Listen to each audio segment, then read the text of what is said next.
आज हम कौन सा टॉपिक डिस्कस करने वाले हैं? समांतर प्लेट संधारित्र की धारिता। ठीक है, यूपी बोर्ड क्लास 12 के पर्पज से बहुत इंपॉर्टेंट टॉपिक है। ठीक है, लगभग हर साल कहीं ना कहीं बोर्ड में पूछा जाता है समांतर प्लेट संधारित्र की धारिता। समांतर प्लेट संधारित्र क्या होता है ये सबको बताया जा चुका है ना।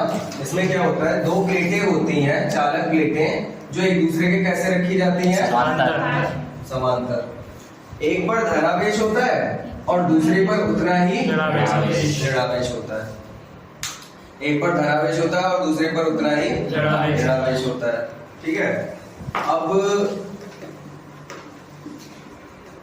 तो इनकी जो धारिता होती है वो हमें फाइंड करनी है। क्या?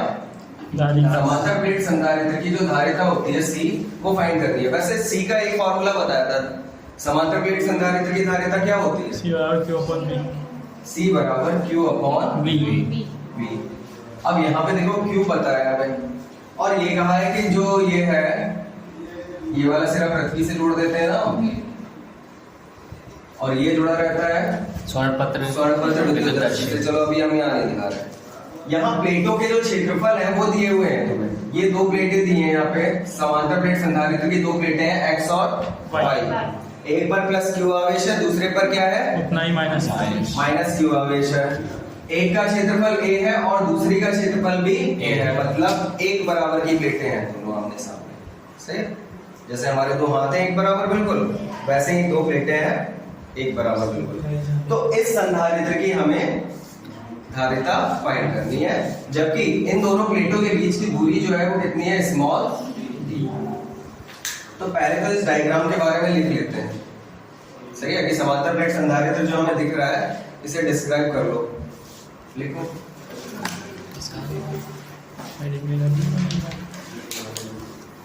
माना एक संधारित्र है, हाँ पहले हेडिंग लिखो, समांतर प्लेट संधारित्र की धारिता। भैया ये जो कल कराया था ये लिखा था बस। कल समांतर प्लेट संधारित्र कराया था, वो कैसा बनता है वो लिखवाया। हाँ, तो समांतर प्लेट संधारित्र कराया था। अब उसकी धारिता का फॉर्मूला निकालेंगे।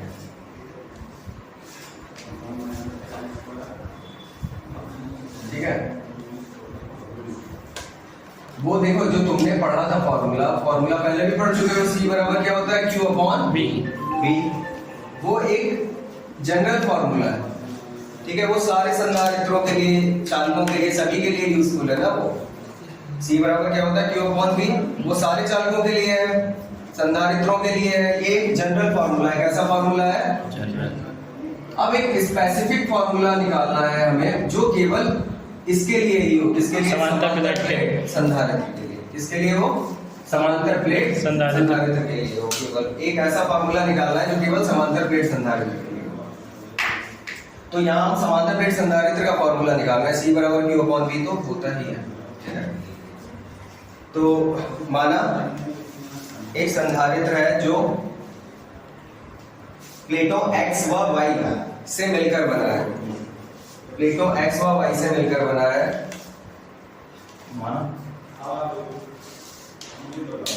माना एक संधारित्र है जो प्लेटों X व कैपिटल Y से मिलकर बना है।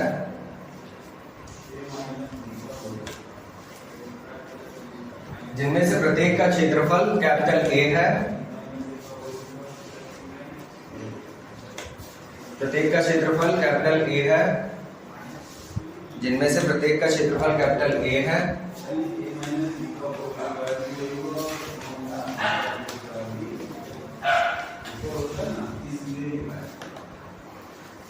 ठीक है, इन पर आवेश क्रमशः प्लस Q व माइनस Q है। इन पर आवेश क्रमशः प्लस Q व माइनस Q है।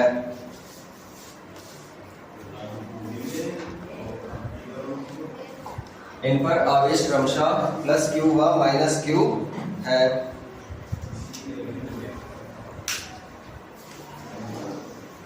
इनके बीच दूरी स्मॉल d है। वह माध्यम वायु या निर्वात है। फिलहाल हमने कौन सा माध्यम लिया है? वायु या निर्वात। इनके बीच दूरी स्मॉल d है, वह माध्यम वायु या निर्वात है। देखो इसका फॉर्मूला डिराइव करना है हमें, किसका? संधारित्र को समांतर प्लेट समांतर प्लेट संधारित्र की धारिता का फॉर्मूला हमें डिराइव करना है। बहुत ही सिंपल वे में करेंगे हम, ठीक है? एक बार में समझ में आ जाएगा और हमेशा याद रहेगा। और अगर कभी प्रूव करने को आया कहीं तो आराम से करके आ जाओगे, एक बार में समझना बहुत ध्यान से, ठीक है? तो हमें इसकी धारिता का फॉर्मूला निकालना है। C बराबर जनरल फॉर्मूला जो होता है वो क्या होता है? Q बराबर Q अपॉन V, ठीक है? अब यहाँ पे हमारे पास Q तो दिख रहा है, ठीक है? और क्या क्या ज्ञात है हमें? देखो क्षेत्रफल प्लेटों का ज्ञात है, प्लेटों के बीच दूरी स्मॉल d ज्ञात है। तो हमें चाहिए क्या? देखो Q तो हमें पता है, Q तो दिख रहा है, हमें चाहिए क्या? हम यहाँ पे V नहीं ज्ञात है, V नहीं दिया है ना यहाँ पे, विभवांतर नहीं दिया है, लेकिन हमें विभवांतर को फाइंड करके बस इस फॉर्मूले में फिट कर देना है। तो इस समांतर प्लेट संधारित्र की धारिता निकल आएगी। प्लेटों पर आवेश हमें पता है, बस क्या उठा के रख देना है हमें कहीं, बस V मिल जाए, V को लगा देंगे हम, है ना? तो पहला काम हमारा जो है वो क्या फाइंड करना है यहाँ पे? V फाइंड कर ले हम। तो अब देखो ये प्लस Q आवेश इसे दिया गया है, तो इसका जो सिरा है इस पे कौन सा आवेश रहेगा? धनावेश। ऐसे ही ये दूसरी प्लेट जो है इसके भीतरी सिरे पे कौन सा आवेश रहेगा? ऋणावेश, ठीक है? तो ये प्लेट धनावेशित है, ये प्लेट ऋणावेशित है। इसका मतलब क्या हुआ? एक वैद्युत क्षेत्र उत्पन्न हो जाएगा। क्या उत्पन्न हो जाएगा? वैद्युत क्षेत्र। प्लस से माइनस की ओर वैद्युत क्षेत्र होता है, प्लस से माइनस की ओर होता है ना वैद्युत क्षेत्र। हमेशा बताया है तुम लोगों को कि वैद्युत बल रेखाएं प्लस से दूर की ओर जाती हैं और माइनस आवेश की ओर आती हैं। तो प्लस से दूर जाएंगी ये बल रेखाएं और माइनस की ओर जाएंगी, तो ये क्या हो गया? वैद्युत क्षेत्र। और वैद्युत क्षेत्र है तो विभवांतर भी होगा, ठीक है? तो देखो अब यहाँ पे हमने माना चूंकि प्लेट X कैसी है? धनावेशित है, व प्लेट Y कैसी है?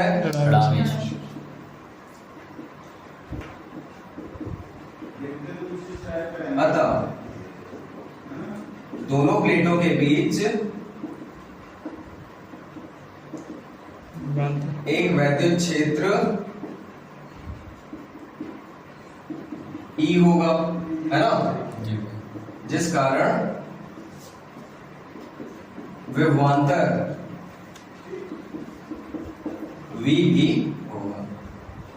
देखो एक प्लस है एक माइनस है, तो दोनों के बीच विभवांतर तो होगा ही होगा, ये मैंने बताया था। दोनों आवेश अलग अलग है ना, तो दोनों के बीच विभवांतर तो होगा ही होगा, तो उस कारण वैद्युत क्षेत्र भी होता है, ठीक है? अब एक फॉर्मूला तुम लोगों को पढ़ाया था विभव प्रवणता वाला, विभव प्रवणता के सूत्र से यहां से केवल अगर वैल्यू लें, केवल वैल्यू ही ली जाती है विभव प्रवणता में। तो E बराबर तुम लोगों ने पढ़ा था delta V upon delta X। Delta V वहां पे क्या था? विभवांतर। जो तुम लोगों ने फॉर्मूला पढ़ा था, फॉर्मूला देखो हमें चाहिए क्या? पहली बात हम किस लिए काम कर रहे हैं? अभी C बराबर होता है Q अपॉन V। इसमें Q हमें पता है, हमें चाहिए क्या? कैसे भी करके हमें V को लाना था, V को सामने लाना था ना, ताकि V का मान निकाल सके हम।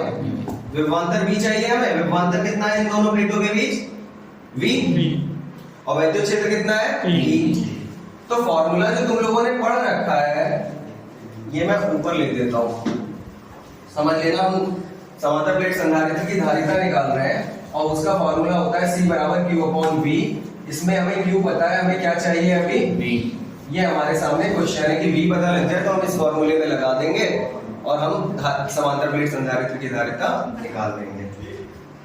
तो विभव प्रवणता का जो फॉर्मूला होता है E बराबर वो क्या था? Delta V upon delta X। अब डेल्टा V क्या था यहाँ पे? विभवांतर। तो यहाँ विभवांतर कितना है दोनों प्लेटों के बीच? V। यही है ना विभवांतर दोनों प्लेटों के बीच? V लगा दिया। और यहाँ डेल्टा X जो थी वो दूरी थी, तो दोनों प्लेटों के बीच दूरी कितनी है? D। तो यहाँ पे क्या लगाते हैं? यही तो चाहिए था हमें। जी भैया। तो यहाँ से हमें क्या मिल गया? V बराबर E D। V बराबर E इंटू डी, V की तलाश थी हमें। अब बस यही काम करना रह गया। लेकिन एक चीज और बताई थी तुम्हें, हेयर E बराबर क्या होगा? दो, एक धनावेशित और एक ऋणावेशित चालक प्लेट के बीच वैद्युत क्षेत्र का फॉर्मूला बताया था तुम लोगों को। हाँ।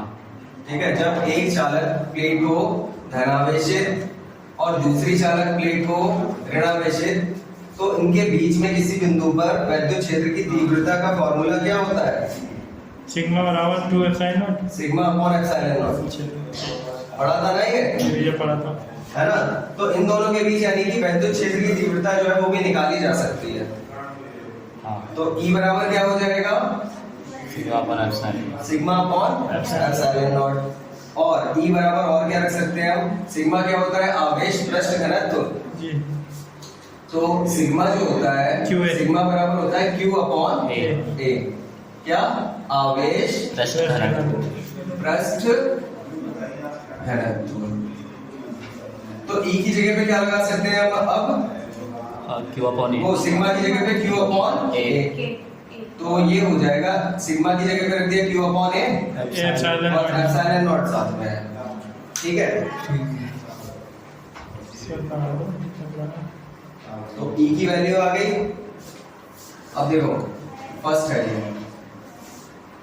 E का मान कहाँ लगाते हैं? फर्स्ट में फर्स्ट में रखने पर। समीकरण फर्स्ट में लगा दो E का मान। V बराबर क्या बन गया हमारा? Q upon A epsilon not. Q upon A A epsilon not into D। D। अब किसका मान निकल के आ गया ये? D V का, V का। विभवांतर का। तब समांतर प्लेट संधारित्र की धारिता।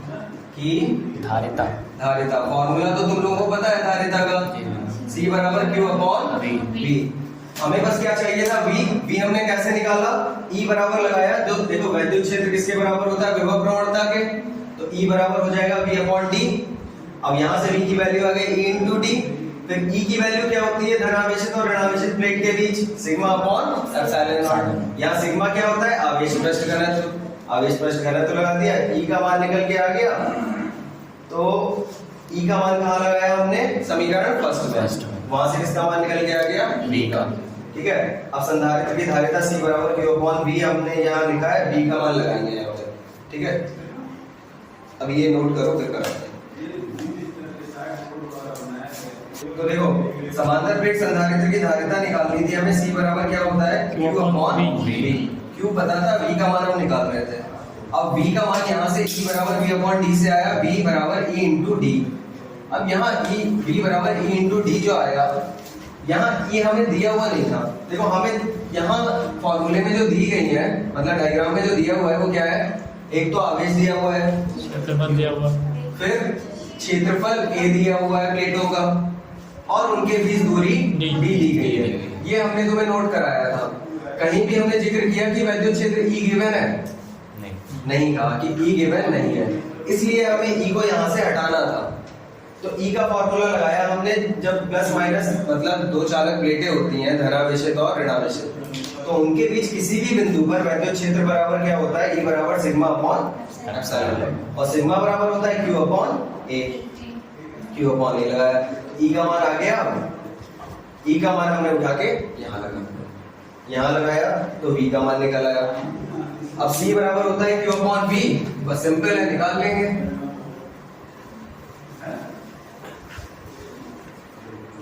तो समांतर प्लेट संधारित्र की जो धारिता हुई C बराबर Q अपॉन V।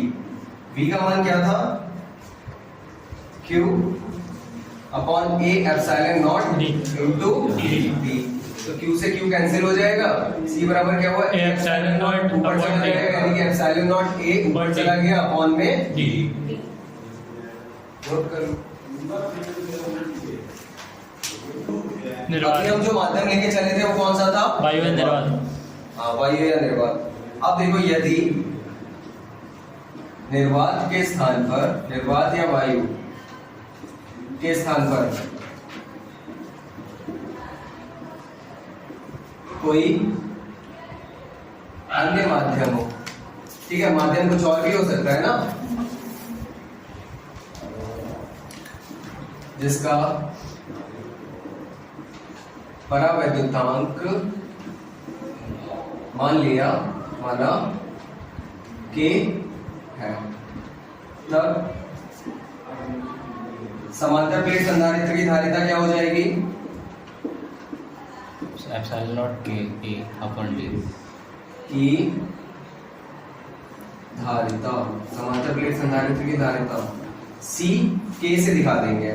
K परावैद्युतांक वाला माध्यम हो गया, तो जहां एप्सिलॉन नॉट है वहां क्या हो जाता है? बस K epsilon, K epsilon not A upon D। और ये देखो साफ दिखा रहा है कि K स्पीड K के साथ बढ़ेगी ना, जैसे ही K बढ़ेगा वैसे ही धारिता भी बढ़ेगी। तो अब देखो जो चीज तुम्हें बताई थी कल कि धारिता किन किन चीजों पर निर्भर करती है? आकार पे, के व्युत्क्रमानुपाती होती है, परावैद्युतांक के अनुक्रमानुपाती है, अनुक्रमानुपाती होती है। वही देखो यहाँ से निकल गया, समांतर प्लेट संधारित्र की जो धारिता है वो दिख रही है, क्षेत्रफल A के अनुक्रमानुपाती है, जितना बड़ा क्षेत्रफल होगा प्लेटों का उतनी ज्यादा धारिता होगी। वो यहाँ से भी दे सकते हो तुम, तुम्हें रटने की जरूरत नहीं है, कहने का मतलब ये है। इस एक फॉर्मूला अगर तुम्हें याद है, ये K epsilon not A upon D, अगर ये एक फॉर्मूला याद है तुम्हें तो इससे तुम्हें सब पता रहेगा क्या कि धारिता किस किस के अनुक्रमानुपाती है? K के अनुक्रमानुपाती है, A के अनुक्रमानुपाती है और D के अनुक्रमानुपाती है, क्योंकि नीचे है ना। चलो ये नोट कर लो। तो समांतर प्लेट संधारित्र की धारिता हमने निकाल ली है। अब नया टॉपिक जो है इस चैप्टर में, क्योंकि चैप्टर 4 ही चल रहा है अभी हमारा, है ना। कौन सा चैप्टर चल रहा है? चैप्टर 4 अभी कंप्लीट नहीं हुआ है। जब तक ये कंप्लीट नहीं होगा तो हम अगले चैप्टर पे नहीं जाएंगे। अभी इसके न्यूमेरिकल्स भी होने। तो जब हम चैप्टर 4 के नए टॉपिक को डिस्कस करेंगे, अब कौन सा? संधारित्र में परावैद्युत का कार्य। तो संधारित्र में जब परावैद्युत पदार्थ यूज किया जाता है तो धारिता पे कुछ इफेक्ट पड़ता है। क्या पड़ता है? बढ़ती है धारिता। वो कैसे बढ़ती है ये बताएंगे, ठीक है। संधारित्र में परावैद्युत पदार्थ जब यूज किया जाता है, ये संधारित्र होता है, दो प्लेटें होती है ना, एक को प्लस क्यू आवेश दिया जाता है, एक को माइनस क्यू, एक को पृथ्वी से जोड़ दिया जाता है और एक इस तरफ जुड़ा रहता है। किससे?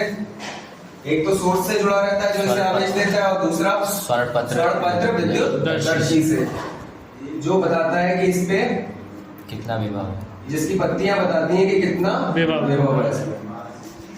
ठीक है, तुम चाहो तो हर बार ये डायग्राम बना सकते हो, इससे तुम्हारे दिमाग में बैठ जाएगा ये। मतलब जैसे होता है ना, एक चीज को कई बार बोलो या करो तो वो रट सी जाती है, तो तुम लोगों के दिमाग में फिर ये डायग्राम घर कर जाएगा, बैठ जाएगा। तो अभी देखो क्या परावैद्युत पदार्थ को यूज करने का मतलब क्या है। जैसे बीच में ये है परावैद्युत पदार्थ, ठीक है। अब परावैद्युत पदार्थ जब यूज किया जाता है, एक बाहरी में देखो प्लेटों के बीच एक धनावेशित प्लेट है, एक ऋणावेशित प्लेट है, तो धनावेश से ऋणावेश की ओर एक वैद्युत क्षेत्र उत्पन्न हो जाएगा ना। जब भी धनावेश और ऋणावेश एक दूसरे के पास आते हैं, जब भी धनावेश और ऋणावेश एक दूसरे के पास में होते हैं, तो एक वैद्युत क्षेत्र उत्पन्न हो चुका होता है, वैद्युत क्षेत्र उत्पन्न हो चुका होता है, जो कि किधर से किधर की ओर होता है? प्लस से माइनस की, धनावेश से ऋणावेश की ओर। और जब वैद्युत क्षेत्र उत्पन्न होता है ना, और एक धनावेश है एक ऋणावेश है, तो विभवांतर भी होता है। और तुमने पढ़ा है V बराबर E अपॉन D, अभी पढ़ा था। E बराबर V अपॉन D पढ़ा था, है ना। E बराबर क्या पढ़ा था? V upon D। तो यहाँ से दिख रहा है कि E जितना ज्यादा होगा, V जितना ज्यादा होगा, E भी उतना ही ज्यादा होगा। यानी कि जितना ज्यादा वैद्युत क्षेत्र होगा उतना ज्यादा विभवांतर होगा, ठीक है। तो कहने का मतलब यह है कि वैद्युत क्षेत्र जितना ज्यादा हम आवेश लेंगे, देखो जितने बड़े बड़े हम आवेश लेंगे, यहाँ पे अगर आवेश बहुत बड़े बड़े ले रखे हैं हमने, यहाँ प्लस क्यू यहाँ माइनस क्यू, तो वैद्युत क्षेत्र प्रबल होगा, ज्यादा शक्तिशाली होगा ना। और वैद्युत क्षेत्र प्रबल होगा तो विभवांतर भी तो प्रबल होगा फिर इन दोनों के बीच। जितने बड़े आवेश लोगे विभव का अंतर भी उतना ही ज्यादा होता जाएगा। तो ये दोनों तो एक दूसरे के साथ ही चलते हैं, कहने का मतलब यह है कि अगर वैद्युत क्षेत्र प्रबल है तो विभवांतर भी प्रबल होगा, अगर वैद्युत क्षेत्र वीक है तो विभवांतर भी क्या होगा, यानी कि वैद्युत क्षेत्र बढ़ता है तो विभवांतर भी बढ़ता है और वैद्युत क्षेत्र घटता है तो विभवांतर भी घटता है, दोनों एक दूसरे पे डिपेंड है। तो जब हम बीच में परावैद्युत पदार्थ रखते हैं तो परावैद्युत पदार्थ किससे मिलकर बना होगा, अणुओं से। इसके अंदर अणु होंगे, ये सपोज मैं इनके अणु दिखा रहा हूँ, वैसे तो देखो कोई भी पदार्थ होता है वो लाखों अणु होते हैं उसमें, मैं सारे अणु नहीं बना सकता, लेकिन जितने अणु तुम्हें दिखा रहा हूँ उनमें क्या हुआ होगा ये बता रहा हूँ, ठीक है। सारे अणुओं में होता वही है जो इन गिने चुने अणुओं में होगा। तो परावैद्युत पदार्थ कैसे, किस तरीके से किसे बढ़ा रहा है, धारिता को, किस तरीके से धारिता को बढ़ा देता है, ये बात बतानी है आप लोगों को, तो ध्यान दो।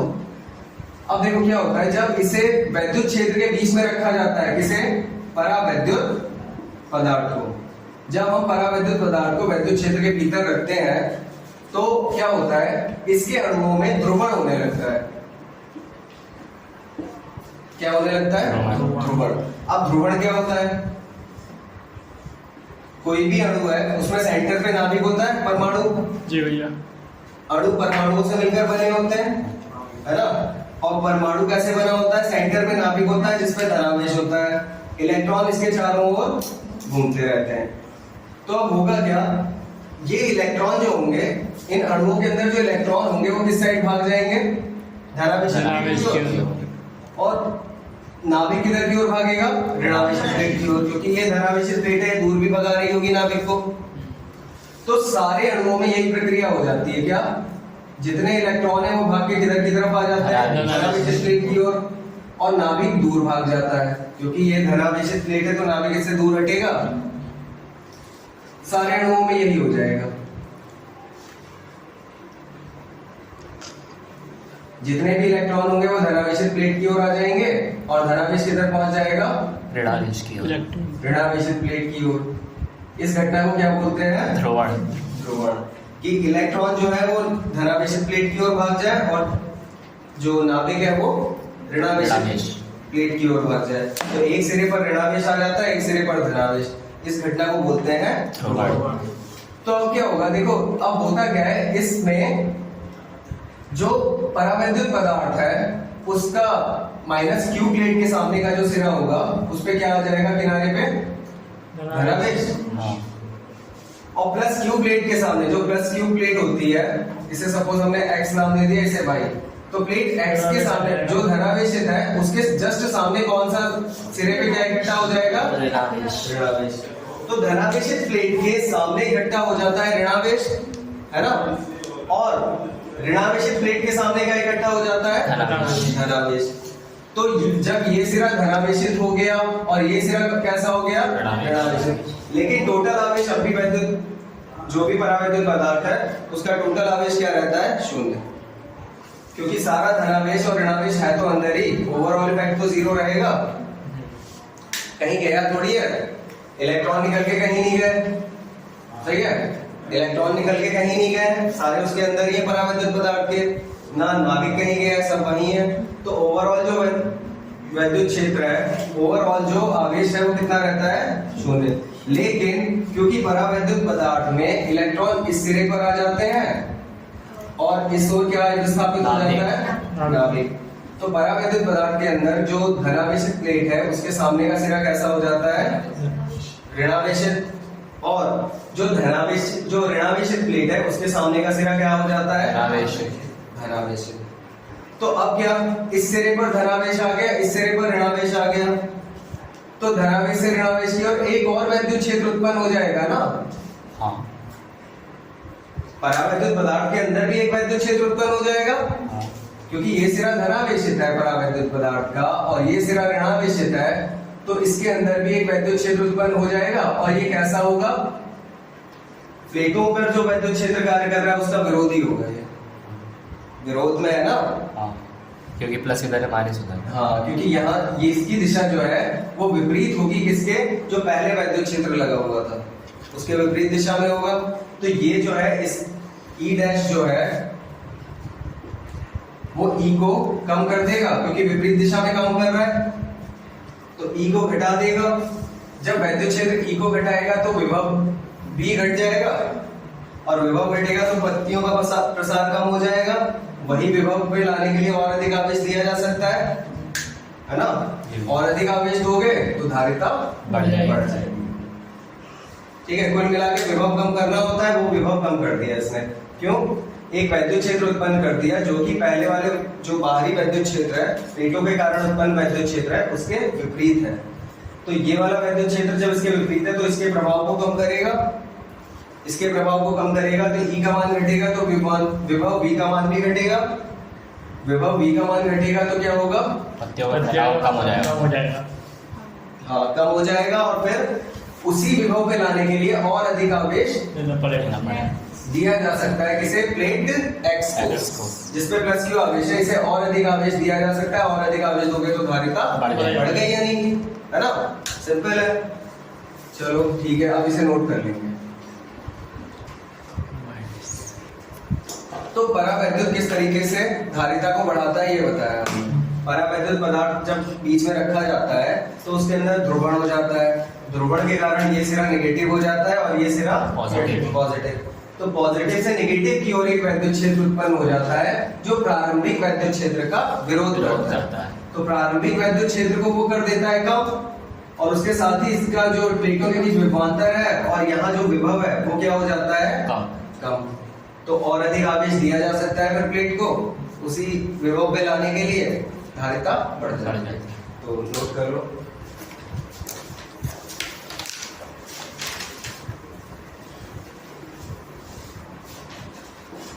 संधारित्र की प्लेटों के बीच जब किसी परावैद्युत पदार्थ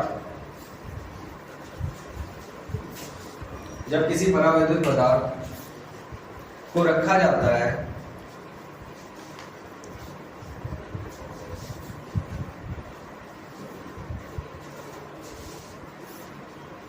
तो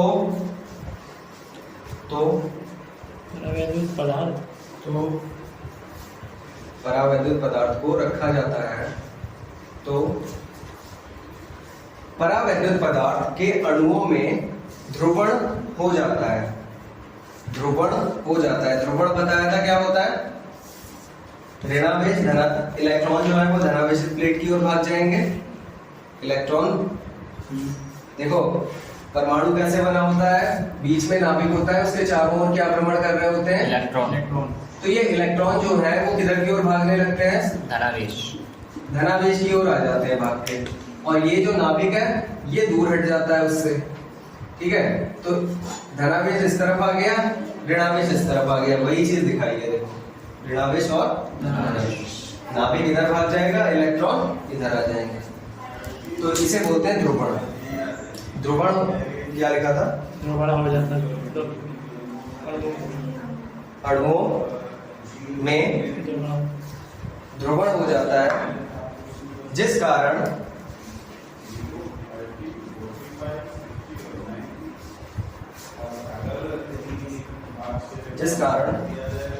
अणुओं में इलेक्ट्रॉन धनावेशित प्लेट की ओर विस्थापित हो जाते हैं।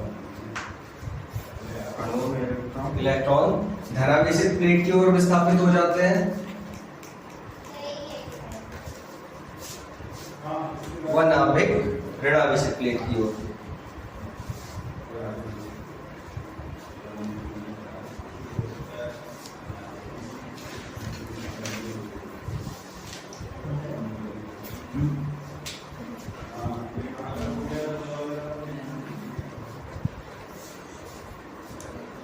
ठीक है, इससे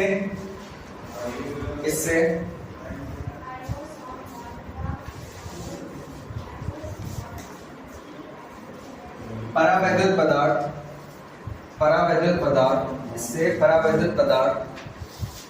का धन प्लेट के सामने वाला सिरा ऋणात्मक को ऐसे लिख लेना, नेगेटिव माइनस Ve। इससे परावैद्युत पदार्थ का धन प्लेट के सामने वाला सिरा, ये है ना धन प्लेट के सामने वाला सिरा, ये कैसा हो गया? ऋणात्मक, वह ऋण प्लेट के सामने वाला सिरा कैसा हो जाता है? धनात्मक। धनात्मक प्लस बीई। वह ऋण प्लेट के सामने वाला सिरा धनात्मक, धनात्मक ये लिखा है प्लस बी, पॉजिटिव नेगेटिव। धन प्लेट के सामने वाला सिरा ऋणात्मक व ऋण प्लेट के सामने वाला सिरा धनात्मक हो जाता है।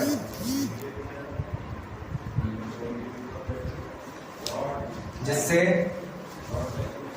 जिससे परावैद्युत पदार्थ में एक वैद्युत क्षेत्र उत्पन्न होता है।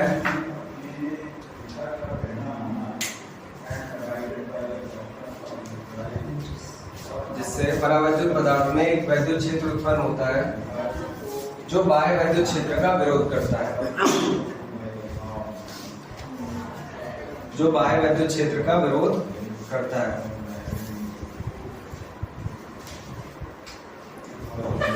ठीक है।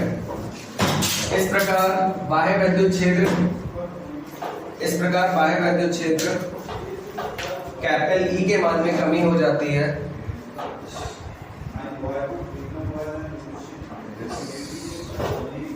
इस प्रकार बाह्य वैद्युत क्षेत्र कैपिटल ई के मान में कमी हो जाती है। क्षेत्र कैपिटल ई के मान में कमी हो जाती है।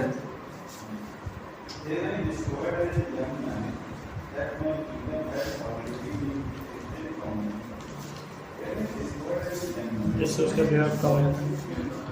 वह साथ ही साथ